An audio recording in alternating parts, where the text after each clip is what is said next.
Singapore की तरफ से अभी दुनिया की पहली सुपरसोनिक अनमैन्ड ड्रोन को डेवलप किया गया है, जिसकी कीमत लगभग $16 मिलियन बताया गया है। डीआरडीओ की एसएफडीआर मिसाइल आगे चल के किस तरीके से Indian BVR missile development program में एक गेम चेंजर बनने वाला है।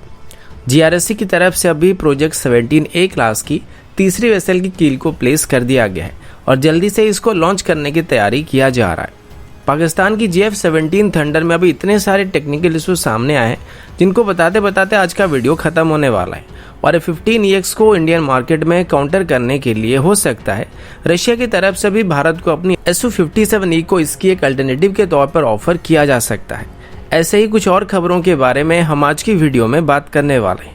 नमस्कार दोस्तों, मेरा नाम है अंशुमन नायक और आप सभी का बहुत बहुत स्वागत है इंडियन डिफेंस न्यूज की डिफेंस टॉक सीरीज में, जहां पर हम रोज नए डिफेंस अपडेट्स के बारे में बात करते हैं। तो चलिए देर न करते हुए आज की वीडियो शुरू करते हैं। आज की पहली अपडेट दुनिया की पहली पायलटलेस कॉम्बैट ड्रोन यानी कि यूएवी को लेकर है। वियॉनमैक रिपोर्ट के मुताबिक सिंगापुर के कंपनी केली एरोस्पेस की तरफ से अभी दुनिया की पहली सुपरसोनिक पायलटलेस ड्रोन को डेवलप किया गया है और इसे अभी वो लगभग $16 मिलियन में बेचने की तैयारी कर रहे हैं। इस ड्रोन का नाम एरो रखा गया है और ये लगभग मार्क 2.1 की स्पीड में ट्रैवल कर सकता है, जो कि लगभग हमारी top of the line fighter aircraft की स्पीड को मैच कर सकता है। इसे ऑटोनोमसली ऑपरेट किया जा सकता है और इसके बारे में बताते हुए केली एरोस्पेस की सीईओ की तरफ से बताया गया था, आज तक वीवीज को मेनली उनकी परसिस्टेंस के लिए, लॉटरिंग के लिए या फिर एंड्योरेंस के लिए इस्तेमाल किया जाता था, लेकिन कभी भी इनको स्पीड को ध्यान में रखते हुए डिजाइन नहीं किया गया था। लेकिन अभी केली एरोस्पेस की तरफ से जिस यूएवी को डेवलप किया गया है, ये सही मायने में कॉम्बैट यूएवी होने वाला है। इसको मल्टीपल थ्रेड्स के साथ डायरेक्टली एंगेज होने के लिए और दुश्मन की कम्युनिकेशन सिस्टम को जैम करने के लिए यूज किया जा सकता है, और कुछ ना हो तो इसको बाकी किसी भी नॉर्मल रिकॉन मिशन में इस्तेमाल किया जा सकता है। लेकिन इनको सभी तरह के कॉम्बैट के लिए डिजाइन किया गया है। इसका मैक्सिमम टेक ऑफ वेट लगभग 16,800 kg के आसपास और ये एक ही बार में लगभग 4,800 किलोमीटर के डिस्टेंस को कवर कर सकता है। इन ड्रोन्स को स्वार्म ड्रोन की तरह भी इस्तेमाल किया जा सकता है, जिसमें किसी फाइटर एयरक्राफ्ट के पायलट इसको ऑपरेट कर सकता है और वो फाइटर जेट एक मदरशिप के तौर पर वहां पे काम करेगा। इन ड्रोन्स को बस एक ही कार्बन फाइबर की सेल में बनाया गया है और इसे एक्सट्रीमली स्टेल्थी रखने के साथ साथ इसकी इन्फ्रारेड सिग्नेचर को भी काफी हद तक रिड्यूस किया गया है। केली एरोस्पेस की तरफ से बताया गया कि अभी से ही उनको लगभग 100 के आसपास ऑर्डर मिल चुका है और इसकी प्राइस यहाँ पे $9 मिलियन से लेके $16 मिलियन तक वैरी करने वाली है। अगला अपडेट डीआरडीओ की एसएफडीआर मिसाइल को लेकर है। जैसे कि कल ही मैंने आप सभी को बताया था कि डीआरडीओ की तरफ से अभी एसएफडीआर मिसाइल का एक सफल परीक्षण किया गया था और इसी के साथ ही भारत अभी खुद की अल्ट्रा लॉन्ग रेंज की वीआर मिसाइल टेक्नोलॉजी डेवलप करने में एक कदम और आगे बढ़ चुका है। डीआरडीओ के ऑफिशियल के मुताबिक इस मिसाइल की जो रेंज होने वाली है वो लगभग 350 किलोमीटर के आसपास होने वाली है। कल जब इसको टेस्ट किया गया था तो बेसिकली इसकी 3 सिस्टम को टेस्ट किया गया था, जिसमें इसका बूस्टर मोटर, नोजललेस मोटर और बेसिक एसएफडीआर टेक्नोलॉजी को टेस्ट किया गया था। बिजनेस स्टैंडर्ड के साथ बात करते हुए डीआरडीओ की तरफ से बताया गया है कि टेक्नोलॉजी मेट्योर मिसाइल में इस्तेमाल होने वाली टेक्नोलॉजी के साथ लगभग सिमिलर है और इसे बेस करके जो मिसाइल डेवलप किए जाएंगे वो हमेशा से ही सुपरसोनिक स्पीड में क्रूज करने के साथ साथ हाईली मैनेवरेबल होने वाले हैं। हमारी एसएफडीआर मिसाइल सुपरसोनिक स्पीड की हायर सेगमेंट में क्रूज करने वाली, जो कि किसी भी फाइटर एयरक्राफ्ट की टॉप स्पीड की लगभग 2 गुने के आसपास होने वाली है। इसी वजह से टेल चेज में भी ये एयरक्राफ्ट को आसानी से चेज कर सकेगा। नॉर्मली होता क्या है कि कन्वेंशनल बीबीआर मिसाइल के जो फ्यूल्स होते हैं वो 15 से 25 सेकंड के अंदर खत्म हो जाते हैं, जिस वजह से जो इनिशियल बूस्ट मिलना होता है वो इसी पीरियड के अंदर मिल जाता है, जिसके बाद जो मिसाइल होता है वो बस इसी स्पीड को सस्टेन करते हुए आगे बढ़ता है। लेकिन एसएफडीआर मिसाइल में ये बूस्टिंग टाइम 1000 सेकंड तक होने वाली, यानी कि लॉन्च होने के 1000 सेकंड तक भी ये मिसाइल एक्सीलरेट कर सकता है और ये तब तक अपनी स्पीड को बढ़ा सकता है। वैसे भी एसएफडीआर मिसाइल में जो मोटर इस्तेमाल होने वाली है वो लगातार उसको पावर देने वाली है, जिस वजह से मिसाइल हाई स्पीड को मेंटेन करने के साथ साथ हाई जी टर्न्स को लेने के दौरान भी बहुत ज्यादा एनर्जी को वहां पे ब्लीड नहीं करेगा और दोबारा एनर्जी को गेन कर सकेगा, जो कि कोई भी कन्वेंशनल मिसाइल नहीं कर सकता है। इसी वजह से इनका जो नो एस्केप जोन होता है वो किसी भी कन्वेंशनल मिसाइल से लगभग 3 गुना ज्यादा बताया जाता है। डीआरडीओ के मुताबिक अगर आपने किसी भी एयरक्राफ्ट को 200 किलोमीटर की दूरी में स्पॉट किया और आपके पास SFDR मिसाइल मौजूद है तो आप बिना सोचे इस मिसाइल को फायर कर सकते हैं। जबकि आज की कोई भी BBR मिसाइल 60 किलोमीटर से ज़्यादा दूरी से लॉन्च करने पर वो टारगेट को हिट करेगा या फिर नहीं करेगा, इसकी कोई गारंटी नहीं है। हालांकि AMRAAM की जो D वेरिएंट और मेटियोर मिसाइल ज़्यादा दूरी तक मार कर सकते हैं। अभी भारत की SFDR टेक्नोलॉजी को बेस करके मल्टीपल मिसाइल को डेवलप करने का प्लान किया गया, जिसको भारत अभी एयर टू एयर मिसाइल के तौर पर या फिर tactical surface to air missile के तौर पर भी इस्तेमाल करने वाली है। इनिशियली इस मिसाइल डेवलपमेंट प्रोग्राम को भारत और रशिया जॉइंटली डेवलप कर रहे थे, लेकिन अभी इसको भारत अकेला डेवलप कर रहा है। अगला अपडेट प्रोजेक्ट 17A क्लास की फ्रिगेट्स को लेकर, जो कि भारत में बनने वाले अब तक के सबसे बेहतरीन फ्रिगेट्स होने वाले हैं। ऐसे टोटल 7 फ्रिगेट बनाने का प्लान किया गया था, जिनकी कीमत लगभग 48,000 करोड़ के आसपास की थी। और इसमें से टोटल 3 फ्रिगेट को बनाने के लिए GRSC को कॉन्ट्रैक्ट दिया गया था और बाकी बचे 4 फ्रिगेट्स मझगांव डॉक लिमिटेड में बनाया जा रहा है। GRSC को मिली कॉन्ट्रैक्ट की कीमत लगभग 19,290 करोड़ के आसपास की थी और इसके अंदर बनने वाले वेसल को GRSC की तरफ से इंडियन नेवी को 2023 से 2025 के बीच डिलीवर करने का प्लान किया गया था। बीच में चाइनीज रायता फैलने की वजह से इसमें थोड़ा काम डिले हुआ था, लेकिन GRSC की तरफ से इसी क्लास की पहली वेसल को और दूसरी वेसल को शेड्यूल से काफी पहले ही यार्ड नंबर 3022 और 3033 में लॉन्च कर दिया गया था। और अभी इसी क्लास की तीसरी शिप की कील को भी GRSC की तरफ से प्लेस किया गया है। GRSC की तरफ से अब इन शिप्स को बनाने के लिए ब्लॉक मेथड का इस्तेमाल किया जा रहा है, जिस वजह से इनको पहले के मुकाबले जल्दी बनाया जा सकेगा। और अभी GRSC में बनाए जाने वाले 3 वेसल की कील को डालने के बाद आगे चल के इनको लॉन्च करने की तैयारी किया जा रहा है। इनमें से एक वेसल पहले से ही लॉन्च कर दिया गया है, यानी कि पहली बार इन वेसल को पानी में उतारा जाने वाला है। अब लॉन्च करने के बाद इनकी आउटफिटिंग शुरू की जाएगी, मतलब इनमें बाकी सारे सभी सिस्टम को इंटीग्रेट करना शुरू किया जाएगा, चाहे वो इलेक्ट्रॉनिक सिस्टम हो, इंजन या फिर कोई और सिस्टम हो। इसी तरीके की पहली वेसल को यानी कि INS नीलगिरी को अभी मझगांव डॉक लिमिटेड में बनाया जा रहा है और इसे शायद 2022 में ही इंडियन नेवी में शामिल किया जाएगा। और इसके ठीक बाद 2023 में INS हिमगिरी को भी इंडियन नेवी में शामिल किया जाएगा, जिसको अभी GRSC की तरफ से बनाया जा रहा है और ये GRSC की तरफ से बनाया जाने वाला इसी क्लास का पहला वेसल है।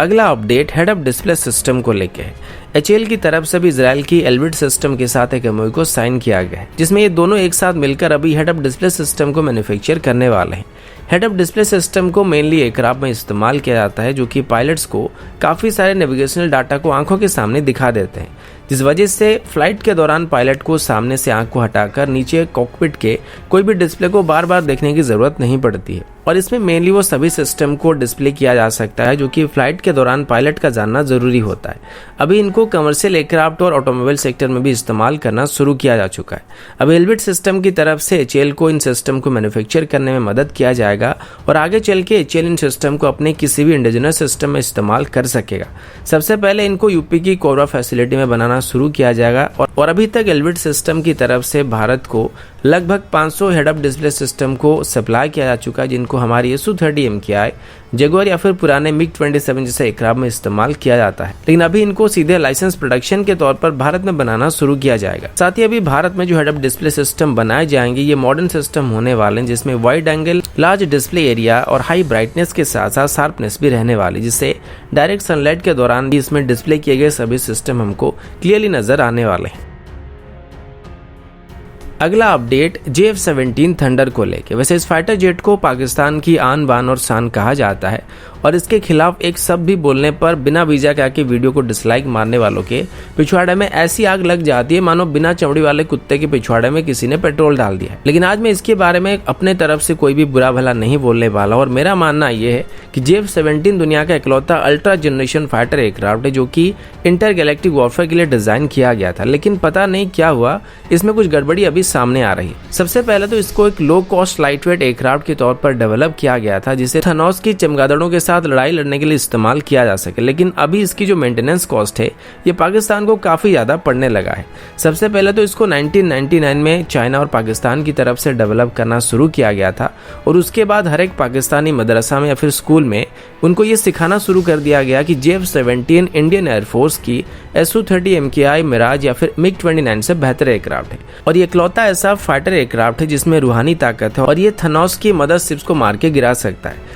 जिस वजह से इसके सामने इंडियन एयरफोर्स का कोई भी फाइटर जेट टिक नहीं सकता है। लेकिन असलियत में अभी इसमें जो सिस्टम लगाए गए थे वो कोई भी एक दूसरे के साथ सही तरीके से मैच नहीं कर पा रहे। एग्जाम्पल के तौर पर देखें तो एएनआई में इसको लेके भी रिपोर्ट आया था जिसमें ये बताया गया है कि इसका जो डाटा लिंक सिस्टम ये पूरी तरीके से अनरिलायबल है, मतलब ये सही तरीके से डाटा को ट्रांसफर नहीं करती है, जिस वजह से इसको F-16 के साथ जॉइंटली ऑपरेट करने में काफी परेशानी होती है। इसकी रडार की बात करें तो इसे सोवियत ओरिजिन पुराने एयरक्राफ्ट में इस्तेमाल होने वाले रडार के साथ कंपेयर किया जा सकता है, लेकिन परफॉर्मेंस के मामले में ये उनसे भी गया गुजरा है। इसकी जो BBR कैपेबिलिटी है उसको आप ना के बराबर बोल सकते हैं। भले इसमें वाइड रेंज की मिसाइल और वेपन सिस्टम को कैरी करने का सिस्टम रखा गया है, लेकिन असल में इसका पेलोड स्ट्रक्चर बस एक MiG-21 के बराबर की है। अब अगर इसकी एयर टू ग्राउंड परफॉर्मेंस की बात करें तो इसमें जो रेंज एक्सटेंशन किट वगैरह इंटीग्रेट किए गए थे ये भी सही तरीके से काम नहीं कर रहे हैं। अब इसका जो रडार है यानी कि KLJ-7 रडार है, इसमें मल्टीपल मैल्फंक्शन सामने आ रहे हैं और बार बार इसमें मेंटेनेंस इश्यूज सामने आ रहे हैं। सबसे बड़ा प्रॉब्लम तो इसकी weapon mission management computer system है, जो कि इसमें मौजूद BBR मिसाइल की रेंज को काफी हद तक श्रिंक कर देता है और कई बार इसको फायर होने ही नहीं देता है। और लगभग सेम प्रॉब्लम इसकी air to ground missile system के साथ भी हो रही है और जो 23 mm का कैनन इसमें लगा हुआ है वो भी बार बार जैम हो रही है। इसी वजह से अभी पाकिस्तान अपने दम पे एक indigenous weapon mission management computer को बनाने की कोशिश कर रहा है, क्योंकि हर बार मिसाइल को फायर करने पर अगर मिसाइल फायर नहीं होता है तो पायलट उड़ते प्लेन से बाहर आके माचिस से मिसाइल के पीछे आग लगाकर इसे अपने हाथ से दुश्मन की फाइटर प्लेन की तरफ फेंक के नहीं मार सकते। हालांकि ऐसे ट्रेनिंग पाकिस्तानी एयरफोर्स के पायलट्स को दिया जाता होगा, क्योंकि मैंने कई पाकिस्तानी बंधुओं को ये कहते हुए सुना है कि उनकी पायलट्स को दिल से लड़ने के लिए सिखाया जाता है। तो हो सकता है उनको इस तरीके की सिचुएशन से निपटने के लिए कोई ट्रेनिंग दिया जाता होगा, जिसको हम some type of emergency training कह सकते हैं। खैर, इस बात को जाने देते हैं, क्योंकि इसके अलावा भी इस इंटर गैलेक्टिक फाइटर जेट में और भी कई सारे स्ट्रक्चरल दिक्कत सामने आ रहे हैं, जैसे कि टैक्सी के दौरान इसका नोज सेक्शन काफी तेजी से वाइब्रेट कर रहा है और इसके जो जॉइंट्स हैं, बेसिकली जो विंग्स की जॉइंट हैं, वहां पर क्रैक दिखाई पड़ रही है और ये एक सीरियस इशू है जो कि पुअर क्वालिटी के स्ट्रक्चरल वर्क को या फिर मटेरियल को दर्शा रहा है। अभी इसी वजह से पाकिस्तान चाइना से J-10 को भी खरीदने की कोशिश कर रहा है, लेकिन अभी पाकिस्तान के पास जितने भी JF-17 पहले से ही मौजूद है उनकी मेंटेनेंस आगे चल के पाकिस्तान के लिए बहुत बड़ा इशू बनने वाला है, क्योंकि पाकिस्तान की जो इकोनॉमिक कंडीशन है इस हालात में पाकिस्तान अभी इन जेट्स की स्पेयर पार्ट को सही तरीके से मैन्युफैक्चर नहीं कर पा रहा है। और अगर कोई भी देश आगे चल के JF-17 को खरीदना चाहता है तो उसे भी पाकिस्तान इसको सप्लाई नहीं कर पाएगा, जिसको आगे चल के चाइना सप्लाई करने वाला है।